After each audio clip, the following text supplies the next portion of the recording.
Thank you, Mr. President. Mr. President, today I rise on a matter of personal and collective privilege. Last March 11, 2025, former President Rodrigo Duterte was allegedly kidnapped by International Criminal Police Organization, Interpol, with indispensable cooperation from our authorities. He was then handed over to the International Criminal Court. Counting from today, it has been more than 6 months since that fateful day.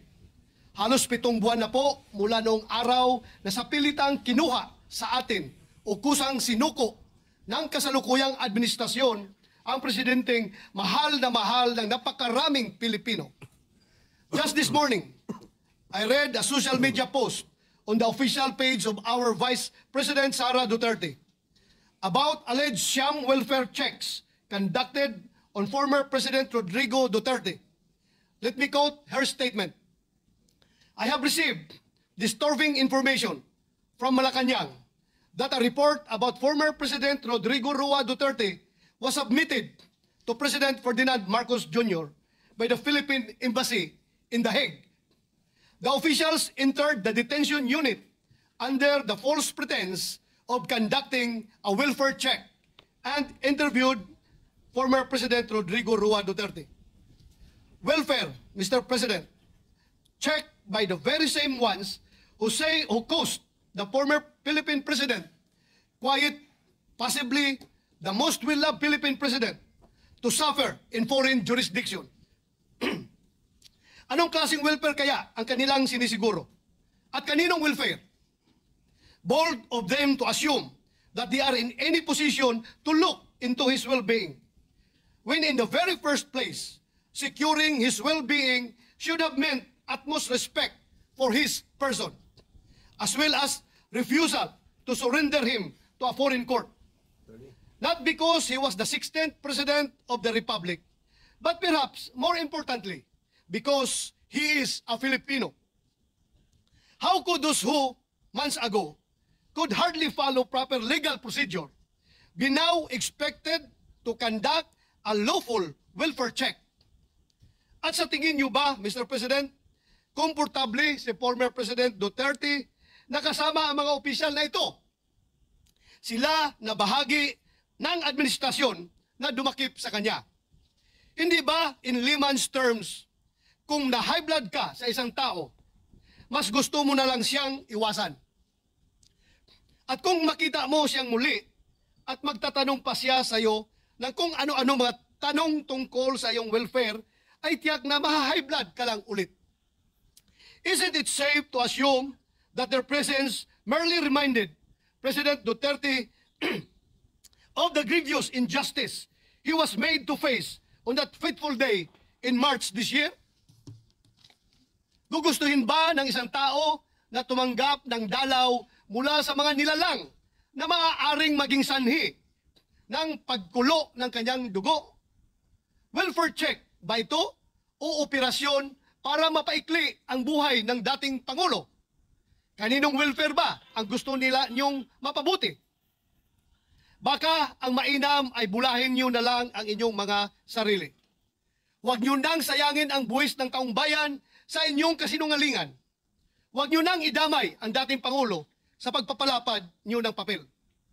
Sabi nga ng mga inspirational post sa social media, you cannot heal the same environment that hurt you. You cannot heal the company of those who merely stood and watched while you were harmed. Ang tingin ba ng administrasyon na ito ay hindi kayang alagaan ng kanyang pamilya si former President Duterte? More to the point, what was the interview for? Paano kaya nila pakikinabangan at gagamitin ang findings nila tungkol sa welfare niya? Para saan? Sa pilitan nyo na ngang ipinadampot sa mga dayuhan, pupuntahan nyo pa sa kulungan nang wala man lang abiso sa pamilya. Isn't that adding insult to injury? Can't you, just for a while, cut the old man's some slack? Mamahinga naman kayo mula sa pagdaragdag ng sama ng loob kay Tatay Digong.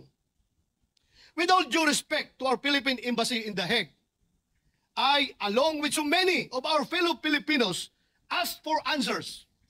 Mr. President, ever since this year began, I can no longer count the number of issues that have plagued our country and demanded always our utmost attention.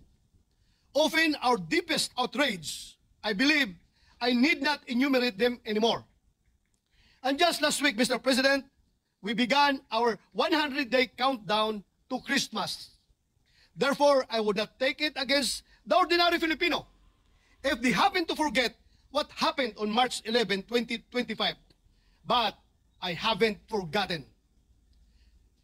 If PRRD to some, Tatay Digong to so many of us, and Mayor Rudy for me, is a man whose destiny clearly, unequivocally preceded him. Para sa isang mayor na nagdadrive ng taxi upang ikutin ang kanyang syudad at siguraduhing maayos at payapa ito, lalo na sa gabi. A man who faced the city's problems head-on rather than shy away from them or let his officials take the blows. With a man like that, the presidency was therefore practically a done deal. No one else, I repeat, no one else in our lifetime had or will ever have the presidency cut out for him. None except Rodrigo Duterte. Dapat lang talaga na naging presidente siya. Imagine the preposterousness he must endure. This man is now imprisoned in a foreign country, having been surrendered to a foreign court by his own government. Those who hold him in custody, who cannot even correctly pronounce his name, are the same ones who now exercise jurisdiction and authority over him, now being welfare checked by the officials of this administration who help ensure his imprisonment under those of a foreign tongue.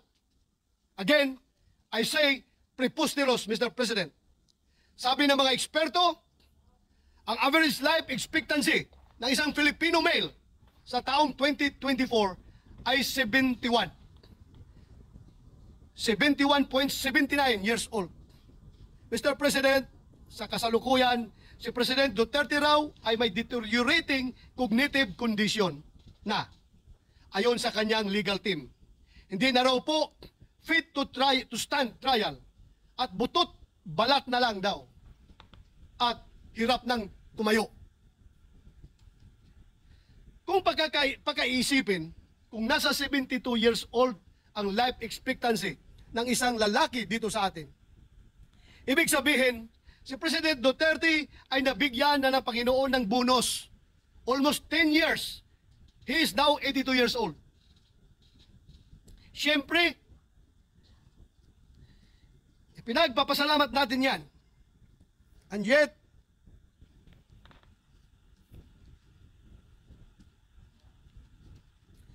if we accept the fact that he may not have long,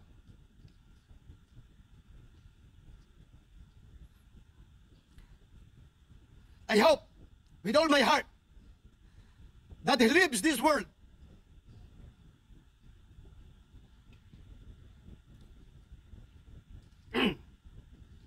not in the presence of officials who visit him on the pretext of a pseudo welfare check, but instead in the company of the people he loves.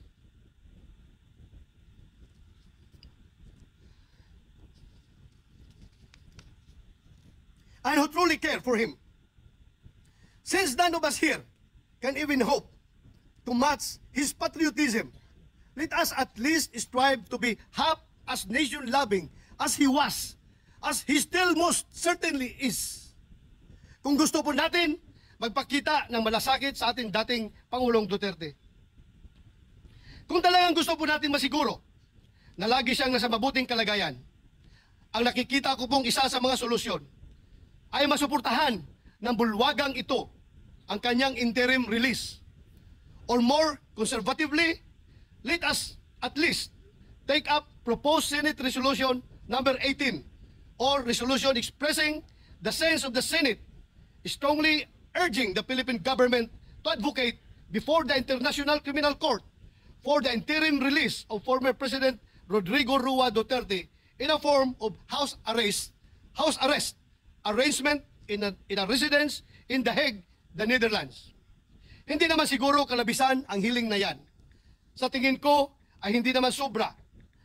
Lalo na magpapasko na. I therefore urge this august body for proposed Senate Resolution number 18 to finally be included in our agenda.